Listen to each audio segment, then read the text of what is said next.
Welcome to the Life Well Lived, Paving Your Own Way to Growth podcast. In this episode, we have a part 2 of our Comparing Yourself to Others episode with a special guest. We hope you enjoy.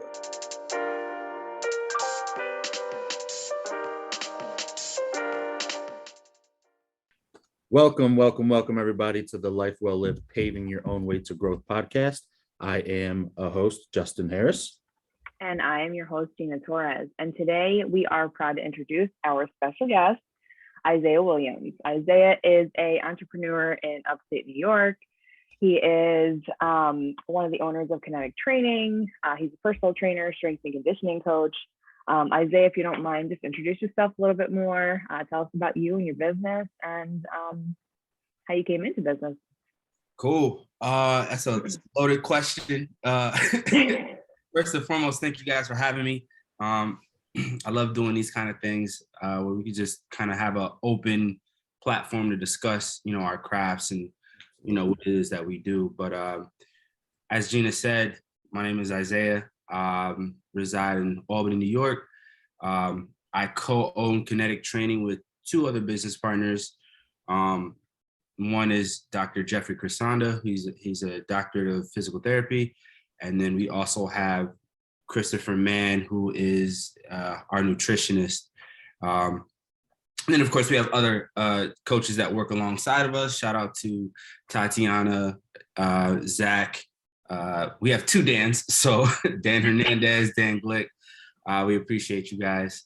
And realistically, man, all that we do is we try to connect people with healthy lifestyles. That's really our goal. We unfortunately, we're in a very saturated industry, so sometimes it's really difficult to decipher what information to hold on to and what information we can kind of let go. So a lot of times when we have our clients, they come in with what we call misinformation, because a lot of times it's not necessarily wrong. It's just not necessary to hone in on, if that makes sense. So it's really not necessary to pay attention to with all of the focus.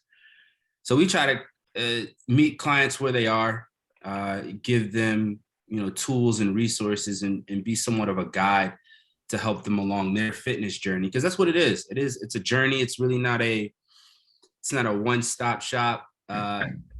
So oftentimes we try to connect people with that aspect or that perspective, and then connect with other individuals around the community and whatever it is that they do. So if they have other specialties and stuff, we like to refer out. We like to build relationships and essentially just build community. Yeah. So with that being said, what drove? Where did your journey begin with fitness? What's your passion? Where did your passion come from for fitness? For me, truthfully, man, I always was involved in competitive sports.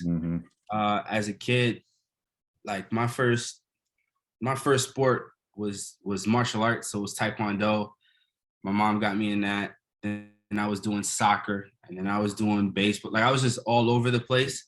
So I always liked the idea of competitive sports, but I was also always the chubby kid. So, which is actually funny because I look back at pictures now and I'm like, was I that chubby? Or did I just feel like I was that chubby? Because I felt like I was chubby. I definitely got picked on for it. So then it wasn't even until later, like middle school, that I really got serious into fitness. So my dad used to actually have a little workshop, and then on the side he would have, some weight equipment and stuff. So I'd mess around with the bench press, not knowing what I was doing.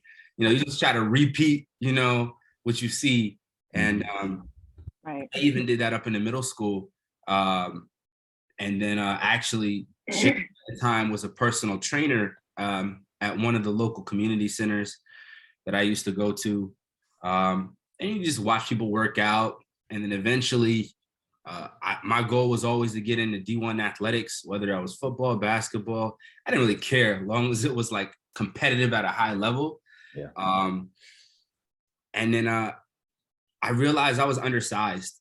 So, at 5'7", I'm going to be undersized wherever I go. So I got into fitness to try to increase my performance measures. So I wanted to be able to run fast, jump high, be strong, be explosive.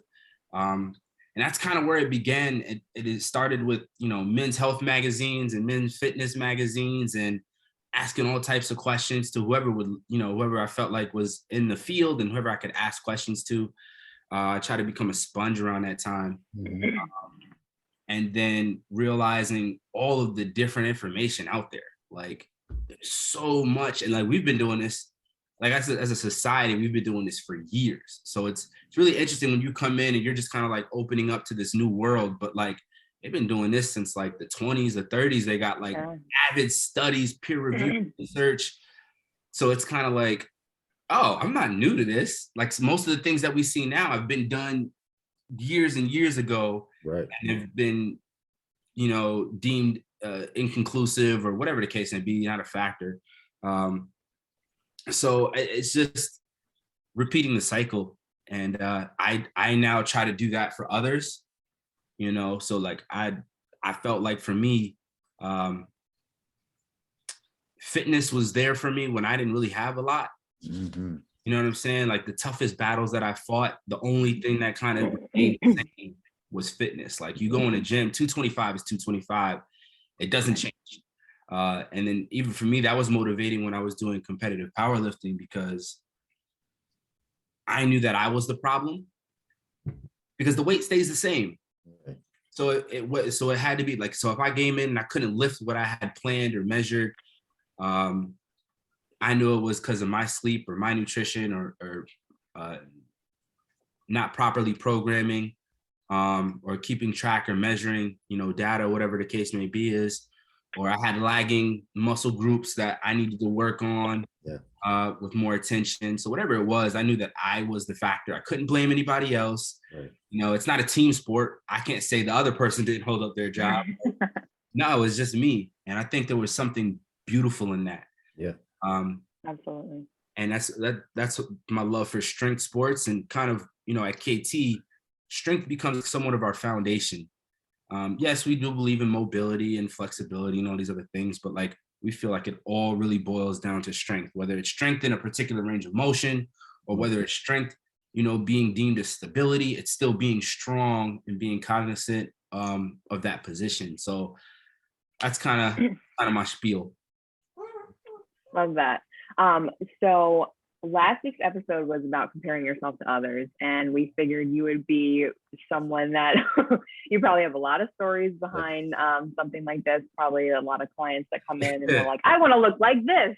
Yeah. I want to have, this. I guess if you can just talk to your experience with your clients and kind of how you get them over that hump of, hey, I know you want to look like that. We will, strengthen you and do all this other stuff, but like, that necessarily doesn't make you, strong, or it doesn't make you where you want to be. Yeah. So real quick before you get into that, just so that you're aware of the quote that we talked about last week with comparing yourself to others, it was, to be yourself in a world that is constantly trying to make you something else is the greatest accomplishment.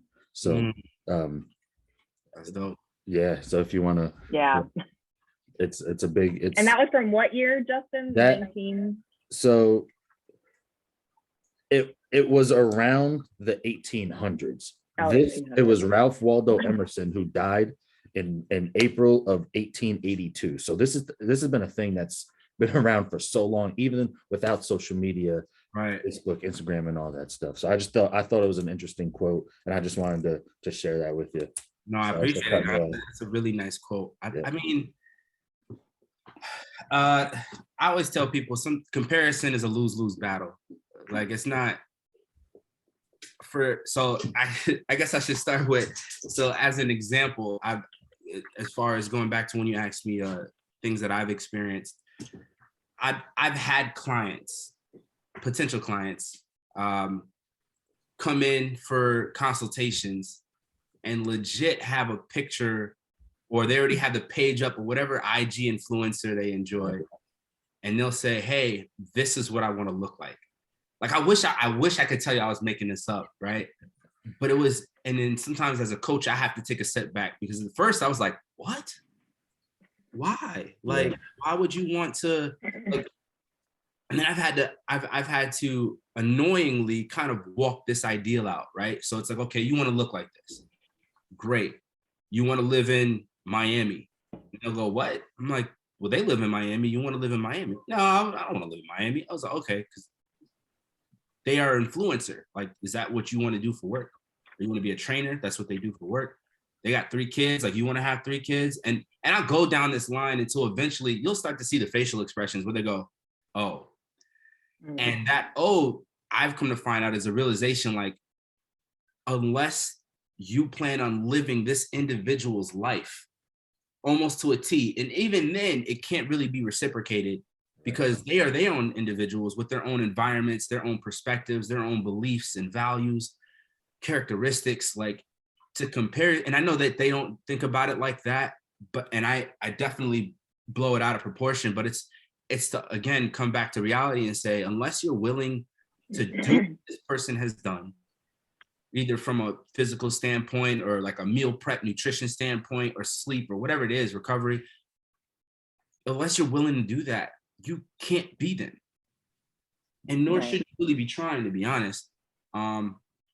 Because I think that everyone should figure out what it is their own journey is. Because what worked for them may not work for you.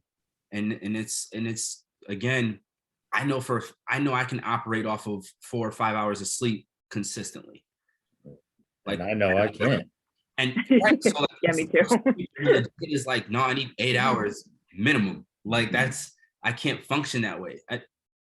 And I mean, of course, we know more sleep is better, but I've come to find out, like, if I get 8 hours of sleep, I'm not functioning. I'm groggy, I'm lethargic. Like, I don't want to do much. I've had too much sleep. I actually, in full transparency, it actually starts to mess with my mental.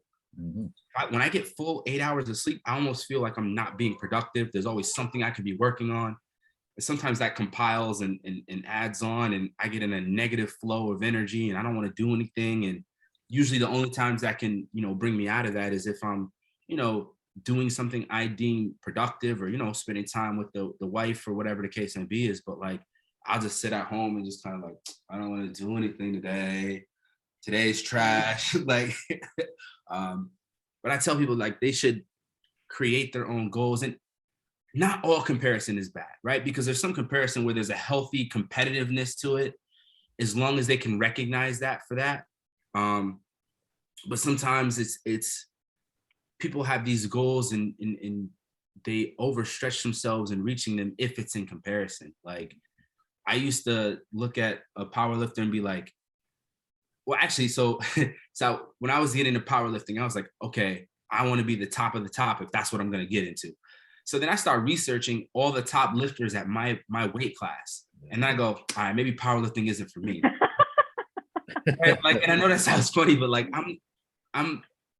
my weight class is 181 and I'm seeing the world-class records. They're pulling upwards 800 pounds. And I'm just like, I don't know if I want that. Like, and not from and even from like a physical, like even from a mental or preparation, like, I don't know if I want to do all the work that's necessary for me to get there. Yeah.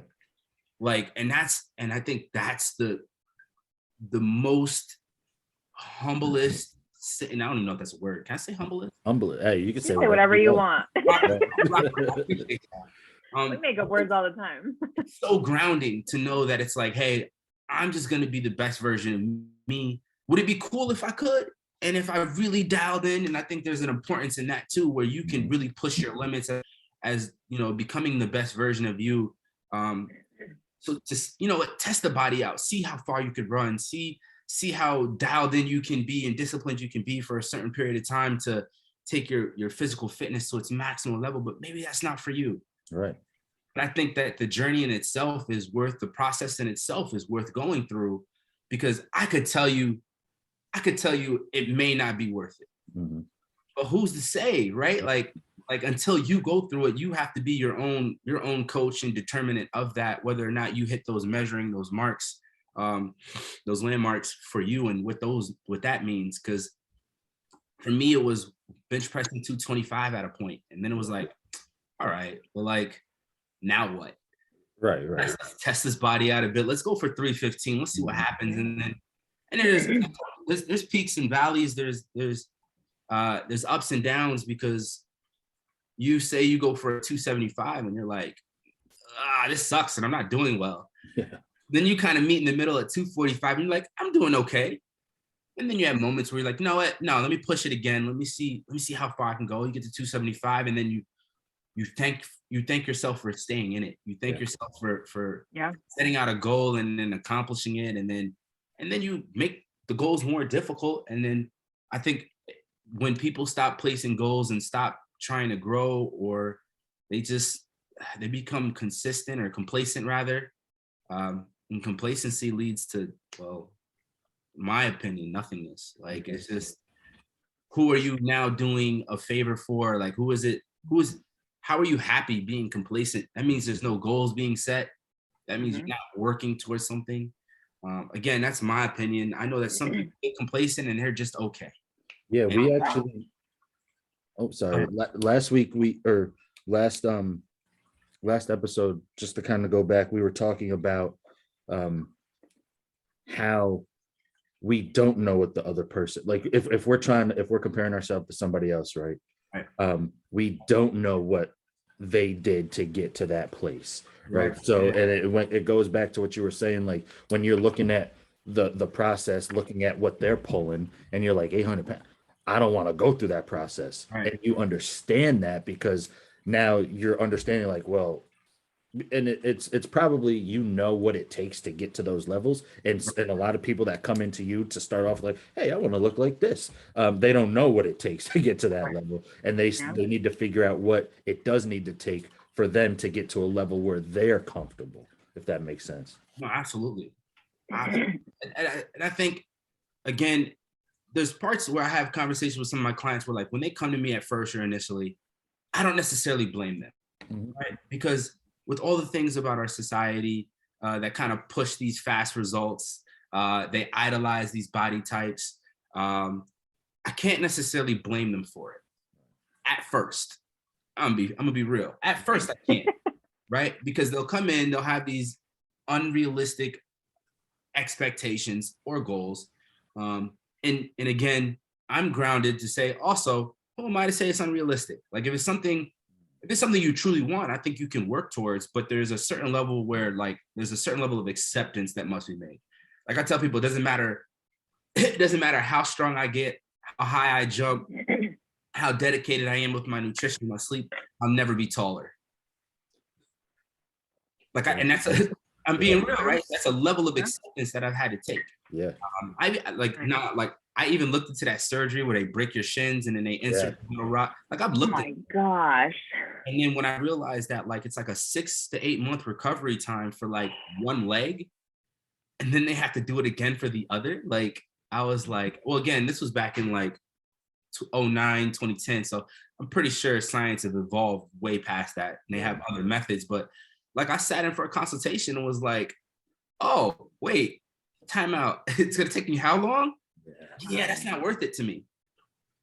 And that's where I kind of started to learn, like, that certain level of acceptance. Like, there's just certain things you're just not going to be able to do, or there's going to be a peak or a limit. And then it's like, what do you do when that happens?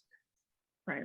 And like, for me, I went through a phase where, and like most guys probably do, like, you want to be chiseled, you want to have the big pecs and the broad shoulders and, you know, the V taper. And then, like, I got to a body fat percentage where, like, I was really lean and I felt like I was comfortable with how I looked. You get compliments and all sorts, but then you realize, I don't like how I feel. I didn't feel like my identity was so much built around being strong that when I got to that leanness, I didn't have that same, like, 315 didn't feel light anymore. So, and then it was like, is that worth it for me? Because who am I really doing this for at the end of the day? So, like, for other people, yeah, it felt good to have the compliments, but when I had to look in the mirror at night, or when I had to have that time with just me, I didn't feel fulfilled. So there was something missing. And then that's when I realized, for me, strength was more important than the aesthetics. And that's kind of the vision that I try to help clients through as well, is that, like, what other measurable outcomes or processes can we take a look at outside of the aesthetics? Now, I'm not to say that those go away. Like, you know, if you want to lose 30 pounds, I want to help you lose the 30 pounds, but understand that once you lose the 30 pounds, there's a whole other life that you must now have to live once you're there. So it's like, is it, or was it sustainable for you to lose the 30? do you really like how you feel or how you look at that, that 30-pound weight loss? Because that's what matters more. Yeah. You know what I mean? Because if I tell people, like, if you get to the goal but you can't sustain it, Right. did you really get it? I mean, I know that's hard to hear. Very hard to hear, because then I go through it myself. Yeah. But at the end of the day, it's what can you be proud of? What can you be happy with? Because sometimes the happiness comes from the journey in itself. The process is what we call it. Like, when you trust the process and you realize you get closer to your goal, like, you can start highlighting the things that's gotten you there. Like, I set out to lose 30 pounds, but I didn't necessarily lose 30, but like, I'm working out consistently three times a week. I've lost 20 pounds. I've gotten my mom into fitness, or I've gotten, my sister, my significant other now into a healthy journey. I'm eating healthier meals now. Like, these are all things that are attainable that people miss out on because they only look at the end result. Yeah. Right. They bum themselves out. So they always get into this negative spiral of like, oh, all right, I started off on my 30-pound weight loss journey, and I can't seem to get my nutrition down. And it's like, okay, well, what have you done that you can be proud of? Well, I go to the gym now. Okay, so celebrate that. Like, that's an accomplishment. Like, you went from doing nothing to now doing something, like, actively. Like, there's beauty in that. And people don't realize too, though, there's sometimes when you set out these goals, and I know it goes a little bit off task and a little on a tangent, but when they set out their own goals, people don't realize who they affect around them when they do that. That is true. Right? Like, you talk about what your purpose is in the world and in life, etc. Like, when you embark and you have these healthy characteristics, or you're living a lifestyle that we deem kind of honorable or whatever, other people are seeing that. Whether you believe it or not, whether it's the good or the bad, they're seeing all of it. And they now can either have hopes of, like, because we go through so much, man, we probably don't ever speak out loud. Right. And we're just going through it. And sometimes we don't even know until it's in hindsight. Yeah. Right. But when you're going through the journey, I've had people say, hey, man, I remember a good friend of mine. Well, I'm more an associate. Can't really say a good friend. I'm being real. Yeah. These cool peoples, though. But like, first started my journey on being a trainer, like, I would legit pull up to the basketball court and just work out. And then I would invite other people to work out with me. And I would have my bands. I had my jump sole shoes, right? Throwing it back. I had all throwback ladder. I had all different weight equipment. I just pull up and just whoever wanted to work out, get a workout in. Yeah. And they would be like, yo, to see how far you've come.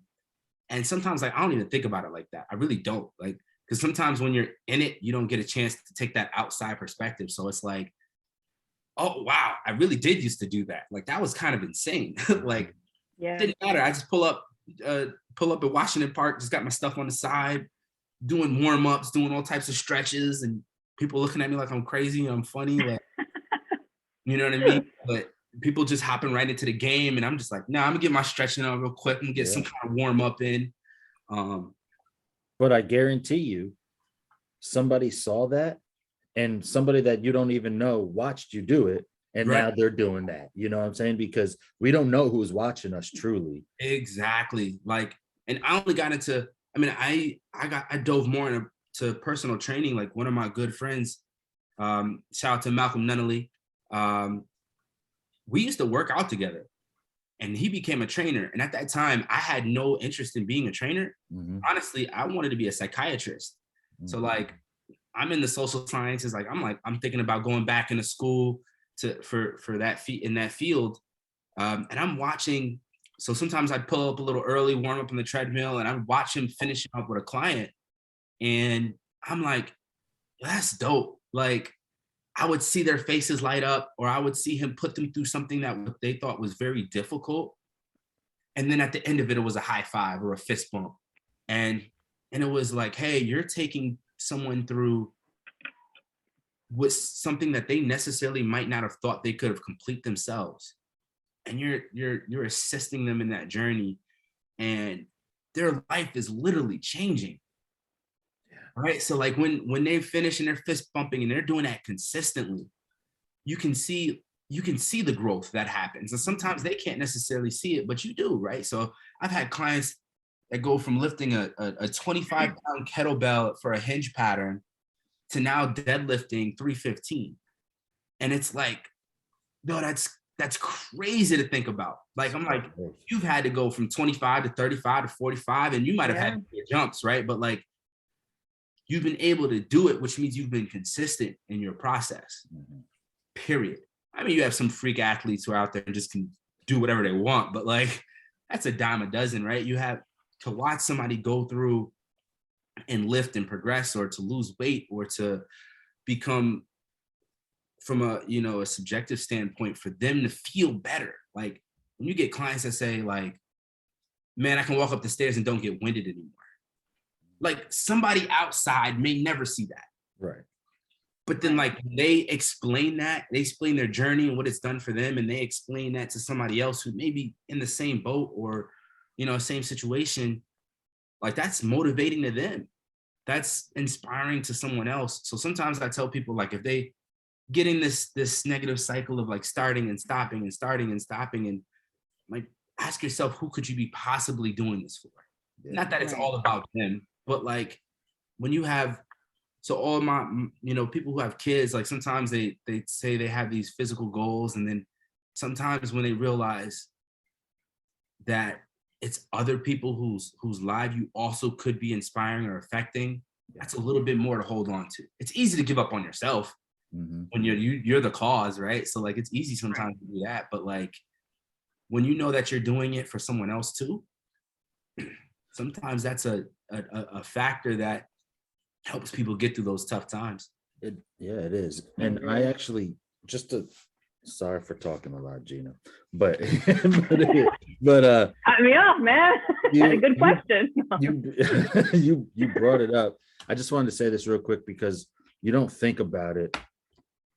You said that somebody with a couple kids are coming in like, hey, I'm doing this to get healthy for my kids, to be there for them. So with what I do is I deal with, I'm a chiropractor that deals with car accidents, personal injuries, things like that. So I get a lot of people that come in really banged up. And one person, I want to say it was probably like 2 months ago. She came in and we're going through things, and I was doing a re-exam, and I was like, to be totally honest, I still think I kind of went through a treatment plan. I was like, I still think you need this, this, and this. And she was like, I don't know if I have the time, but I'm going to make the time because I have to get healthier and get better for my children. And I just looked at her, I was like, wow, like it's a powerful statement to hear, because I, at that time, didn't think about it that way. I was like, hey, I need to get you better. You need to get better. But then when she put it in that perspective, I was like, yeah, let's get you better for your kids. It's a great feeling to hear people. It was just it was an awesome thing to hear. It's something that, like, at moments where I hear that, it still gives me the chills, like to do something, to think of something other than yourself is, I think, the utmost expression of humanity. Like to do something simply because some other individual may benefit from it. Without thinking of self is like utmost selfishness. Like, and those moments, I think, are purposeful. I think for the individual, they've grown in whatever reality or aspect it is for them, whatever. But like, that's a beautiful thing to hear when someone is kind of like, I don't like to do this. I don't want to do this technically, but like, I'm doing this because I know that it's going to make someone else's life better. And we're just like, I'm not even, there's nothing I can say to that other than let's see where this goes. Yeah. And it just goes to show that you can always make time for the things that you want to do. Like that's the thing. I don't want to work out. I don't want to do this. I don't have time. Well, yeah, you do. You make time for whatever else, you make time to watch Netflix. You make time to take your drive to work. You make time to be on work. I mean, those are all things. You have time to eat. Those are all things that you make time for. I mean, we have 24 hours in a day. And whether you need sleep for 8, for 5, like Isaiah, whatever the case may be, you know, we make time for whatever we want. I just want to say something, Justin. Every time you say you're a chiropractor, I like subconsciously just like tweak my back. Stand up straight. I fix my posture, and I'm like, shit. Hope you can't see me through the Zoom. Like, I don't know, just like a subconscious thing. But Isaiah, just to go back to when you said you wanted to go for like, you wanted to be a psychiatrist, right? I mean, that's kind of something that you're also doing as a personal trainer. I mean, you're really dealing with emotions. You're dealing with this. It's also sometimes mental illnesses that, you know, unfortunately people have. They have this mindset. So you're also trying to fix that while trying to make someone stronger and see beauty in themselves. So absolutely. So it's tough because there's definitely a scope of practice, right? So it's like I can't prescribe anything. I can't do anything. But what I try to do is use my experience and the things that I've had access to over time. You know, books, knowledge, mentors, etc. I try to share those insights. I'm sorry, my dog is like. He's like, I want to be part of the action. Yeah. What do you got going on here, Dad? She loves attention. Let's put it that way. So she don't like I'm doing the podcast and not really like, why are you not paying attention to me? I don't like this. Right. Yeah. I don't approve. You're not making time for me, Dad. Make time for me. Nah, but like I've realized though, over time, it's like I can't necessarily tell the individual what I would do. Like I can give them suggestions, I can give them other reading resources, etc. But like I can't tell them what to do at the end of the day. But I think human behavior is so fascinating, right? So I tell people, and going back to actually piggybacking what you were saying, Gina, with the values, like that's so true. I when people come to me, I still have to fight the urge to tell someone like when they come in and I don't have time, I'm like, make time, like, right? Like, I can't do that, right? So all my clients, because people also don't like to be hit with the truth in that manner. But it's like if they could come up with that ideology themselves, they're more likelihood to make some kind of change. But like, yeah, like I tell people 100%, if you value it, you do it. And I make when I have my consultations, I make a funny joke. Well, at least I find it funny. I don't know if they find it funny. Like I ask them, I'm like, did you brush your teeth this morning? And they'll go, what? And they'll kind of look at me like, yeah. And I'm like, oh, so you value brushing your teeth. You made time for that. Like at any point, did you say to yourself, like, I'm gonna skip this and not about it? Like, the reason why I think it's funny is because some people probably do, to be honest. Like, you know, you ever had that teacher that got the bad breath? Like they probably skipped it. But it's not common. Most, whether it's from ridicule for someone else, from a societal standpoint, like they don't want to be laughed at or made fun of for having bad breath, or if it's from a perspective where it's like you've made that a part of your routine. And that's what I try to tell people, like build routines, build habits that fit your goals and that fit what you're looking to do or who you want to be, because otherwise it doesn't make sense. Because what we come to find out is behavior change is difficult, period, for everybody. I don't care who you are. Yeah. You're literally going against your biological predispositions. Like we want homeostasis, we want comfortability. So by adding in a routine, a new habit, something that you may not be familiar with, is going to cause some unease. But then it's the question of like, how bad do you want it though, right? So like, you say you want to do it, do you really want to do it? I think people would be doing themselves more of a service by saying, you know what, I'm not there yet. Or you know what, this is the amount of energy that I can put in. Because it creates a sense of reality and grounding, because I can't tell you how many times people come in and go, from day one, right? So like I've had a consultation, yeah, I want to train. I'm really into train. You know, I'm really ready this time. I'm really, whatever the case may be is, they go through the spiel and I go, great. You know, ideally, how many days a week would be ideal for you to work out and train? And this could be somebody that's sedentary and they'll be like 5 days. And I'm like, all right, chill out. Like you went from being 0 to now doing 5. Not to say that it's not impossible. Right. But sometimes it's improbable. Like, how about let's start off with 1 or 2, and then like anything else you do during that week is a highlight, right? Like it's an added addition, we start with the minimum effective dosage. Yeah. Like, so like we'll start with 2 times a week. And then when you feel like you've got a handle on that, then let's push it up. Let's add another day. Because there's nothing worse than most people fail because they try to do too much too soon. Right. And they're trying to move all these different factors, because people don't realize, like, if you're embarking on a fitness journey, especially with a trainer or a coach, or people don't realize the other factors that get involved, right? Mm-hmm. So now you're carving out the time to drive to and from the gym, right? Which may not have been thought about. The gas required for the extra mileage. And I know that gets kind of crazy or specific, but it's true, right? Because maybe that's not an expense that you've thought about, or paying for the service in itself, right?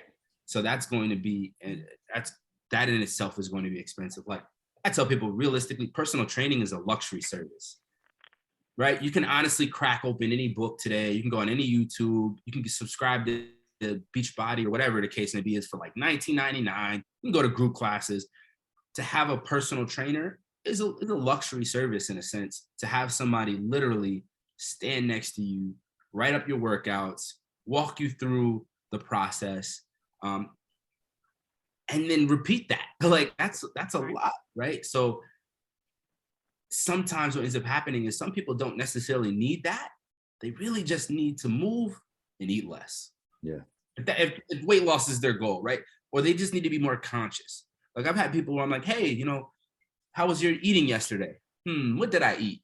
And it's like, oh, wow. Okay, well, that might be an issue, right? Yeah. We don't know for sure, but like, if you can't consciously dictate whether or not you've eaten or haven't eaten, or what you've eaten, tells me that's not a priority for you. It's not a conscious thing for you. Like, it's not changing up your nutrition isn't something that you're thinking about, which, if weight loss is your journey, that might be the issue.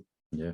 Maybe we just become more conscious, because like, I've had people track their intake and they'll go, I didn't realize I was eating almost 700 calories for breakfast just with my cappuccino and my breakfast muffin. And I'm like, yeah, those things add up real quick. Yeah.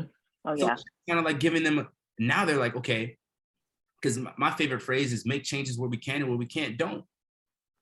Right. So like, sometimes it's your life that you have to live. Like, I love pancakes. I can't tell you how many times I've posted a picture and somebody somewhere with some random YouTube degree will go and say like, hey, isn't that bad for you eating flour and processed foods, whatever it is? And I go, I like pancakes. Yeah. Right. I don't care. I don't care. I'm going to eat them. I like them. I'm going to drown them in syrup and butter. Yeah. Every time that I have them, right? I might get a little fancy. I might do some waffles one day, right? But like, okay. I did see your waffles picture. Right? Yeah. I might skip a bit, but like, at the end of the day, it's like, it's my food choices, and I'm conscious. Like, people don't see when I cut up the tablespoon and I make sure I have 1 tablespoon of butter or 2 tablespoons, or I literally pour the syrup in the cup. 1/4 of a cup I know is 110 calories. Like, they don't see that part. And to be fair, I don't necessarily show it because I don't care to, but like, I know that I'll be 920 calories by the time I eat this meal. I've allotted for it, right? If I got a 2,000 calorie limit, I've allotted for the 920. Now, are there better options? Can I get a better bang for my buck? Probably. But I also don't care to look for it. Like, I like pancakes. I'm not going to, you know what I mean? I've found a way to, so I tell people moderation is key, because sometimes too many people go too extreme. I've had people who've gone completely like vegan, and there's nothing wrong with veganism, right? But then they realize they can't sustain it. And I was like, so what made you do it? And of course they compared themselves because somebody else said vegan was a better diet. And I go, no, the best diet is whatever one you can stick to, right? So first and foremost. Secondly, you want colorful, flavorful things. Like, you want the more natural or whole dense, nutrient dense these meals are, probably the better or more nutrients you'll get out of it.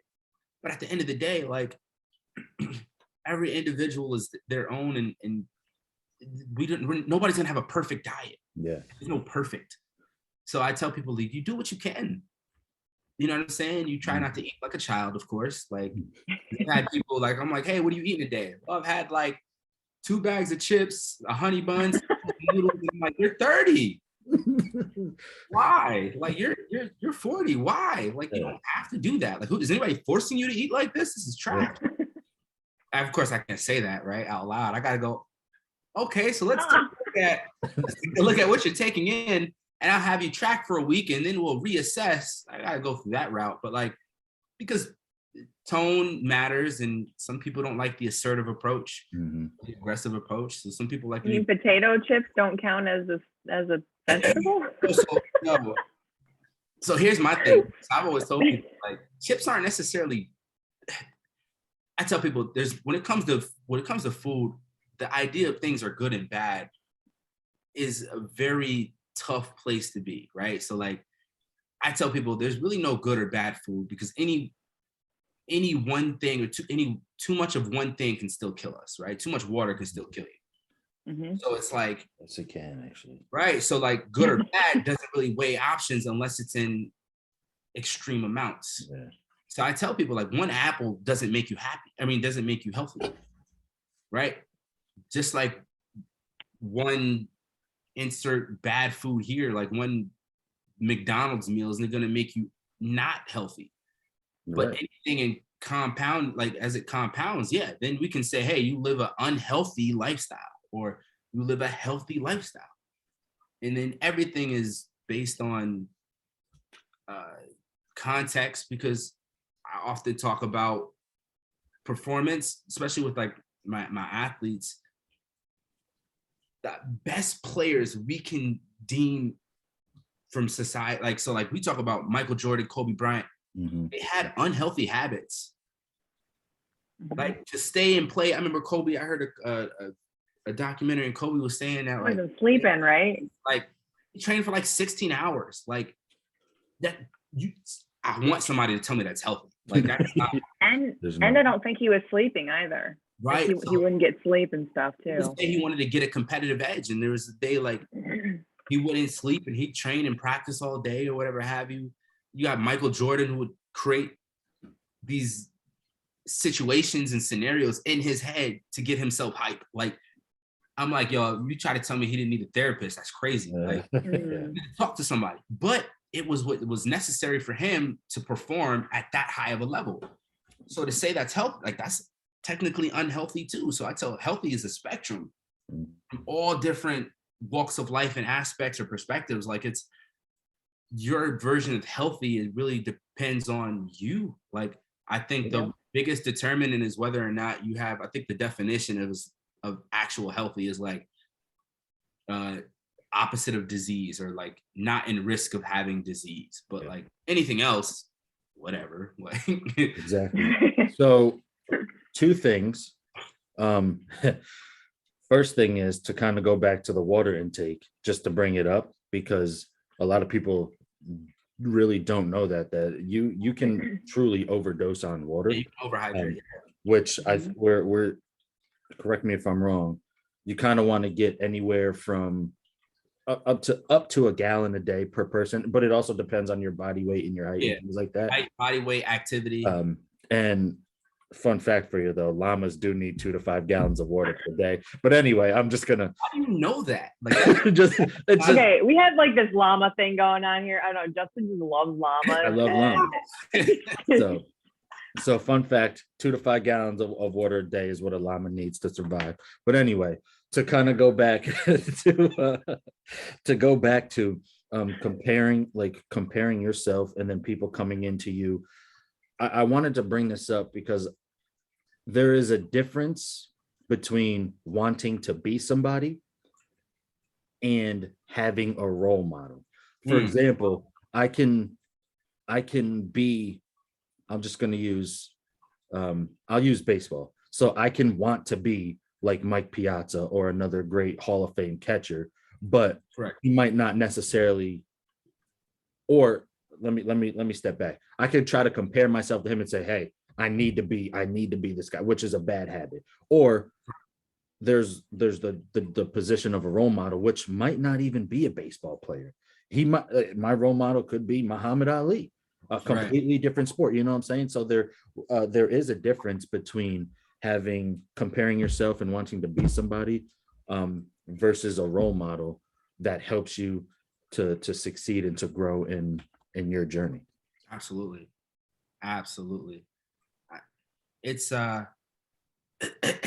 it's a hard thing to face too, though, right? Mhm. Because it's like there's no blueprint on what it is to live a human experience. Like nobody has the right answer. We have Right. what we know of. Because at one point, someone said the world was flat, right? And then they Right. they legit ran that. Like that's what it And is. then they created a GoFundMe. No. And then we found out the world was round, right? We found out that going to the moon was possible, but I guarantee you it sounded insane to someone who was like, I think we can get there one day, right? They're probably like, you're a lunatic. Yeah. But like we only know what we know in the moment, and then we continually grow. So I think that comparison game can be dangerous or it can be helpful, but it's all dependent on the individual. Like I've known some people who are like, yo, that's what I want to be like, or that's what I want to work towards. And they'll strive, they'll put blood, sweat, tears in their practice or their whatever their craft is, and then they become on the same playing stage, more of a sports reference, but like not for nothing, we see LeBron's son right now playing, he's killing it. And I guarantee you his dad is his role model. I guarantee you he gets compared to him all the time, and he's been able to rise up to the occasion. Now, as long as that's a healthy relationship, so be it. Yeah. If that ever gets to a point where it's like, now you feel like your own accolades aren't enough, then that's where it can get kind of negatively, that negative perspective rather can be damaging. Mhm. So it's like, it also depends on what the individual can decipher between healthy and not healthy, or what works for them and what doesn't work for them. Because like, I think sometimes with the comparison game, people will continuously do things that don't work for them, but because somebody else is doing it, they feel like that's the right way, or like that's the only way. And it's like, not quite. So I always tell people, you should try to figure out what works for you. Yeah. What's backed by, when I say research or data, like how are you measuring that it's working, or like how do you measure it's not working? Because sometimes I've heard people, I've done it, I can't tell you how many times I've had clients come in, I'm coming to see a trainer because I've done everything else and it's not working. Everything. Right.